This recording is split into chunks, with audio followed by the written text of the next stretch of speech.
Chaque année, entre l'automne et l'hiver, les pêcheurs professionnels de Loire ont un rendez-vous immuable.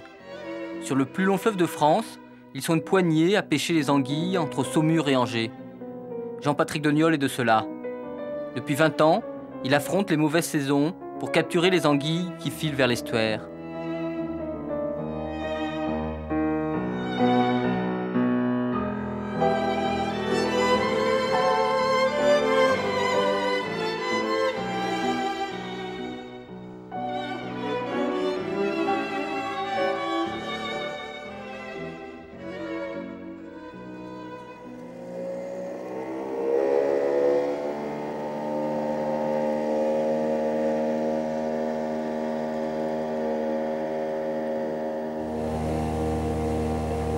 Les anguilles bougent en fonction du mouvement d'eau.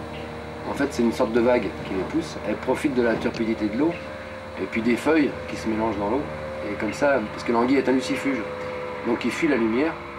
Et plus l'eau est tache, qu'on appelle, nous, c'est-à-dire plus elle est foncée et moins elle est vue. Ce qui fait qu'elle se sent à l'abri là-dedans et elle profite de la poussée de l'eau pour s'en aller. Et pour s'en aller en mer des Sargasses. Et évidemment, nous, le travail, c'est de consister à leur couper la route.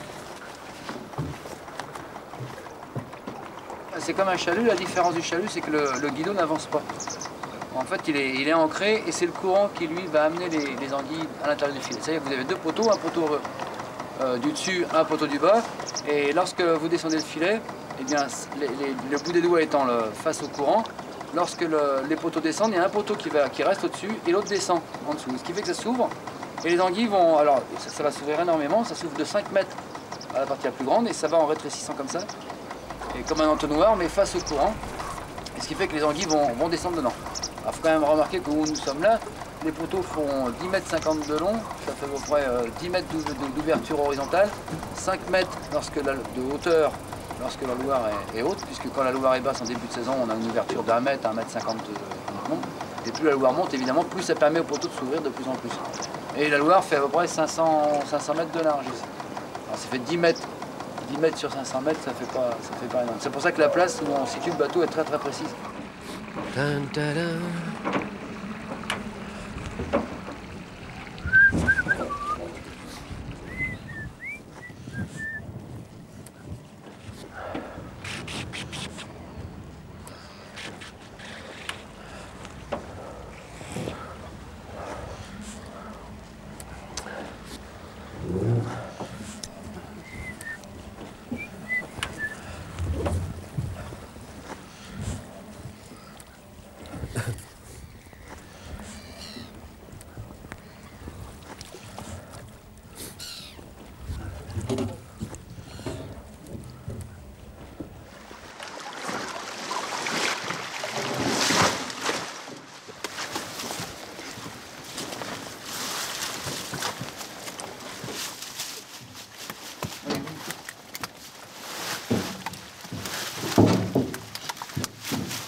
Tous les ans, les anguilles quittent fleuves, rivières, marais d'Europe et d'Amérique pour rejoindre la mer. Des centaines de millions d'anguilles, probablement réunies en bancs, descendent vers les profondeurs de l'Atlantique. Elles se laissent porter par les courants pendant 5 à 6 mois, avant d'atteindre leur objectif à plus de 6000 km de là, à l'est des Bermudes, la mer des Sargasses. Elles partent pour aller se reproduire et mourir. Car si les anguilles vivent de préférence dans les eaux douces, leurs larves ne peuvent se développer que dans un milieu d'eau saline. C'est pourquoi elles entreprennent ce si long voyage.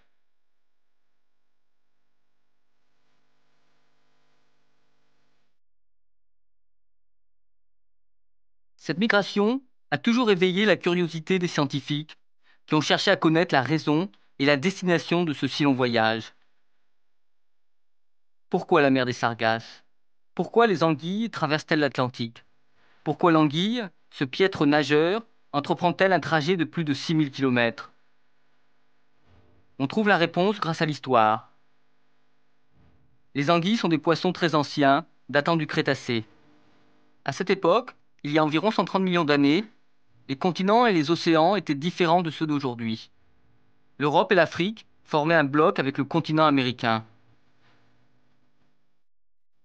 Selon la théorie de la tectonique des plaques, une faille qui allait s'agrandir pour devenir l'océan Atlantique venait de séparer les masses continentales, européennes et américaines. C'est la dérive des continents qui permet de comprendre ces mœurs migratoires. Les scientifiques pensent qu'à l'origine, les anguilles se reproduisaient dans un tout petit espace d'eau profonde, là où les continents venaient de se séparer. 130 millions d'années plus tard, les anguilles perpétuent cette migration héréditaire en restant fidèles aux sites de frai traditionnels. Cela expliquerait pourquoi les anguilles se livrent à l'une des migrations les plus spectaculaires du règne animal. Le parcours est inscrit dans leurs gènes pour l'éternité.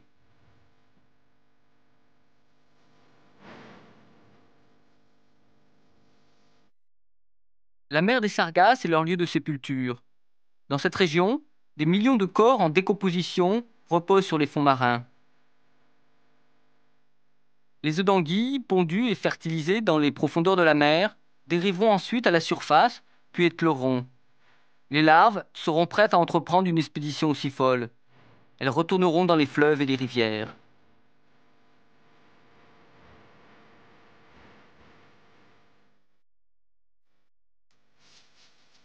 En début de saison, les anguilles, elles sont à 500 grammes de moyenne. Parce qu'on s'amuse à les... Enfin, on s'amuse. C'est pas pour s'amuser, mais ça permet de savoir à quel moment de la saison on est. En début de saison, la moyenne de l'anguille est de 500 grammes. En fin de saison, ça peut arriver au kilo.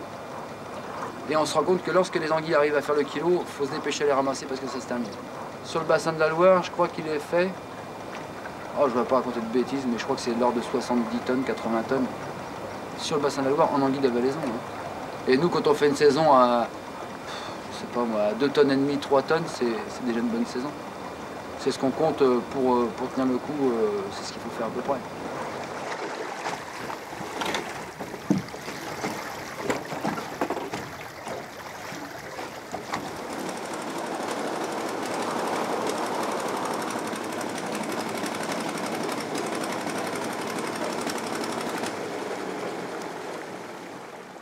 À part à l'année 96 où on a des conditions exécrables, c'est-à-dire l'eau s'est mise à monter tellement vite qu'on ne pouvait plus travailler, mais à part cette année-là, tous les ans on pêche des anguilles. Dès que l'eau se met à bouger, on pêche des anguilles.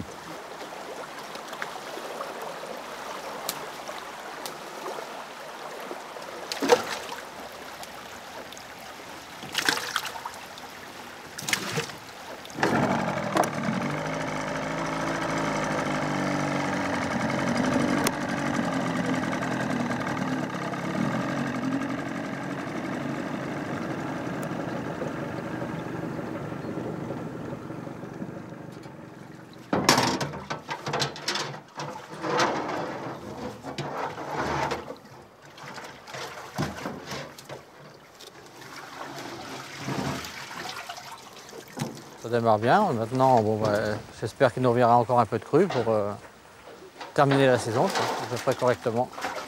Toutes les rivières n'ont pas donné. Hein. Je pense que la Vienne, ça n'a pas eu, il n'y a pas eu tellement de crue dessus pour faire partir les anguilles.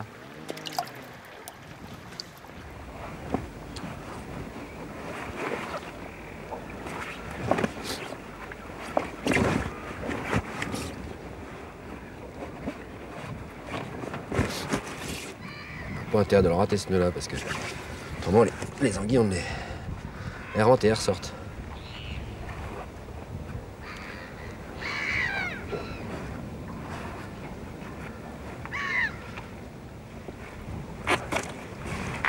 La Loire elle est coupée en morceaux qu'on appelle des lots. Et sur un lot de pêche on peut avoir un pêcheur professionnel avec un compagnon, donc un aide, ou bien c'est une société de pêche à la ligne qui loue ce morceau de Loire. Évidemment, les morceaux de Loire, il n'y en a pas énormément. Les morceaux qu'il y a déjà des pêcheurs dessus. Et ce qui fait qu'éventuellement, si on en mettait d'autres, ça serait pour virer ceux qui sont en place. Donc c'est ridicule, on ne va pas enlever ceux qui sont en place pour en mettre d'autres.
je vais vous dire un truc, que ce boulot-là, il faut l'aimer.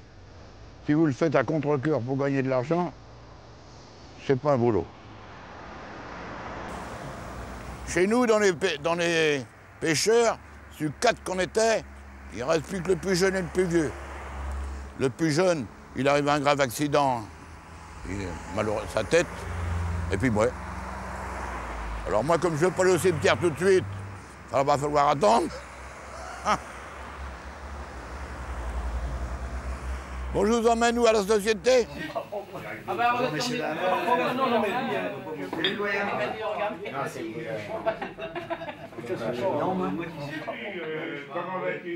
J'ai été pêcheur professionnel chez un patron, et après je me suis mis à mon compte. Dans le temps, les pêcheurs professionnels, de leur jeunesse, c'est parce que le père était pêcheur avant, et le gars et tout ça, et puis ça restait dans la famille. Et maintenant c'est foutu. Hein. Sur l'eau, je dis toujours dire aux gars, moi, tout est danger. Même que vous chahutez entre vous en bateau, tout est danger. Faut pas croire. Hein. Et puis, ce qui gâte rien, c'est que pour faire ce métier-là, il faut aimer le faire. D'abord ça. Comme tous les métiers. Oui, comme tous les métiers d'abord. Mais celui-là, il faut dire, si je suis pas sûr que je dors jusqu'à ce soir de bonne heure, il faut être là. Le pêcheur professionnel, s'il n'est pas vicelard, il ne gagnera pas sa vie.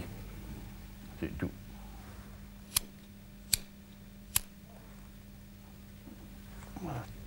Ça, c'est sûr.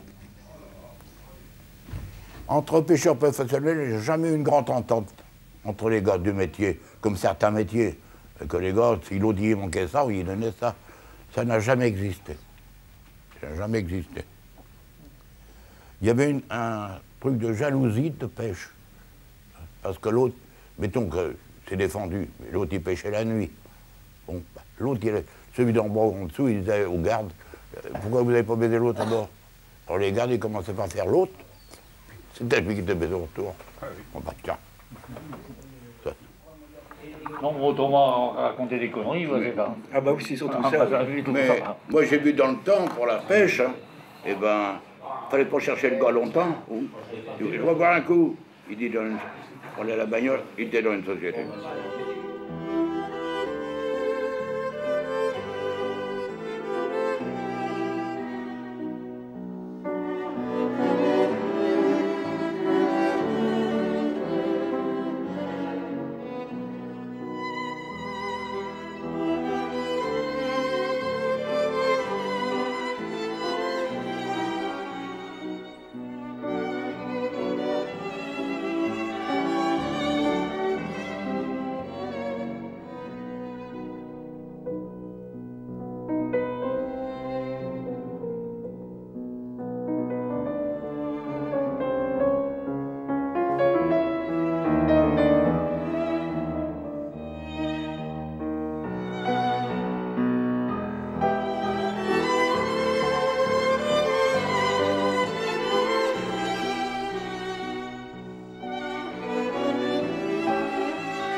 Mais bon, cette année, c'était bizarre. On aurait cru que la Loire, elle montait en décalé par rapport au temps. Il pleuvait, l'eau n'a pratiquement pas monté. Et après, il pleuvait plus, l'eau montait. En fait, ils maîtrisent tout au niveau des barrages, ce qui fait qu'on perd un tas de repères. On n'arrive plus à avoir les mêmes retombées que d'habitude. Habituellement, bon, on est habitué quand même. Hein. Quand on voit l'eau quand il se met à pleuvoir un peu partout, on appelle Orléans, ils nous donnent les résultats et puis du coup voilà, c'est bon. On va y aller.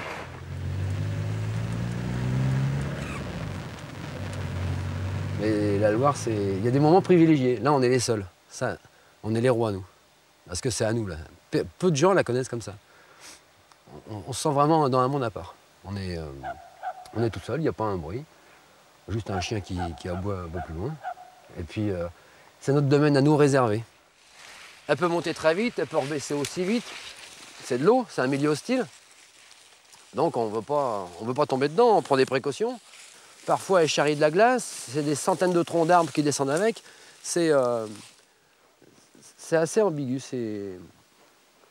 Quand on ne l'a pas, elle nous manque. Et quand on va travailler sans cesse dessus, on n'a plus envie d'y aller.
Ça aurait pu être mieux.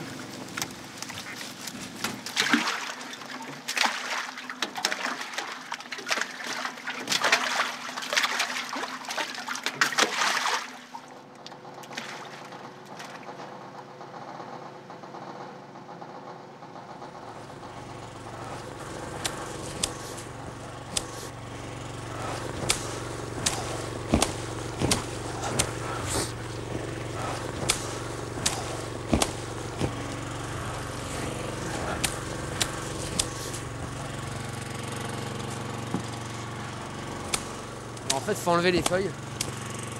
Les feuilles, voir qu'il n'y a pas de petits bouts de bois qui soient coincés dedans. Parce qu'un petit bout de bois, ça pourrait empêcher l'ouverture du filet.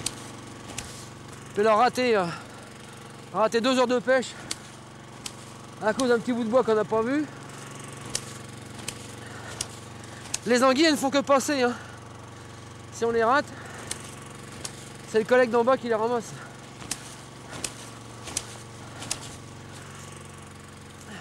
Je sais plus tellement quel jour on est, parce que comme on n'arrête pas...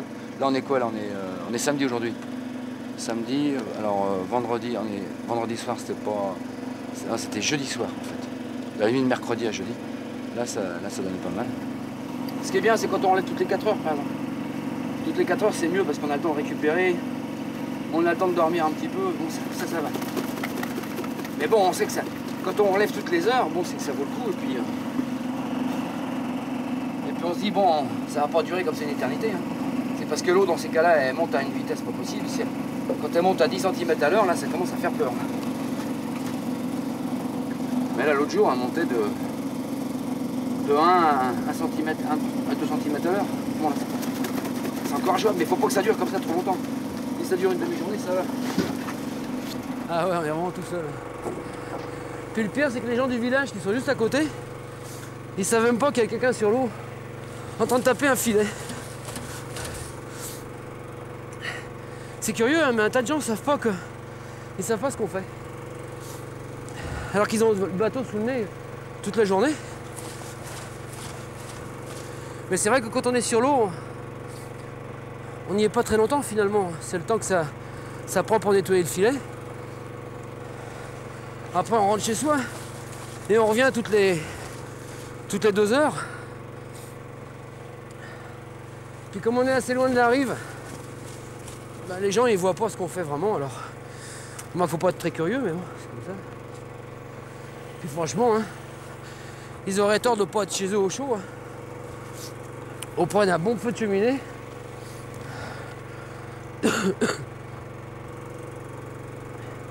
Et encore qu'il y a du poisson, ça va. Au moins on se casse derrière pour quelque chose. Mais là en ce moment, vu le prix de l'anguille, c'est pas très motivant faut dire. Parce que maintenant on préfère manger de l'élevage, de l'anguille d'élevage. Une anguille qui met presque 10 ans pour arriver à 400 grammes. Dans les élevages, ils arrivent à les passer comme ça. En 9 mois, ils les passent à 400 grammes. Puis comme maintenant tout le monde veut manger du poisson calibré, même taille, même grosseur, Remarque comment on sait qu'ils mangent la même saloperie. Ils sont élevés aux farines animales et puis aux antibiotiques. Ça fait un produit super bien. Enfin, quand je vois qu'on met dans la balance un produit sauvage comme l'anguille de Loire, et puis une anguille qui est élevée en Chine ou dans d'autres pays, on ne sait pas trop ce qu'ils mangent, ces anguilles-là. Ben, moi, j'en reviens pas, moi. Mettre deux produits carrément différents sur le marché au même prix, ça nous dégoûte de plus en plus.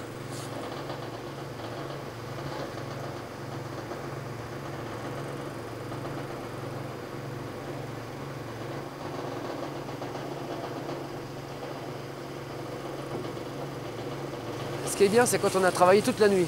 Alors là, on est fatigué, on est esquinté, et puis on a marre de la nuit, et puis dès que le jour arrive, c'est assez bizarre, on a oublié toute la partie de nuit qu'on a eue. Pourtant on en a bavé, on n'a pas dormi, on est fatigué, on est vraiment naze. Et puis dès que le jour arrive, ça, on l'oublie. Jusqu'à la prochaine soirée d'ailleurs, parce que généralement c'est les unes derrière les autres. Mais des moments comme ça, c'est sympa là. Là j'aime bien. Là il y a la lune qui est claire, on va avoir de la gelée tout à l'heure. Les cordages seront durs comme des câbles, mais bon, c'est le boulot qui veut ça.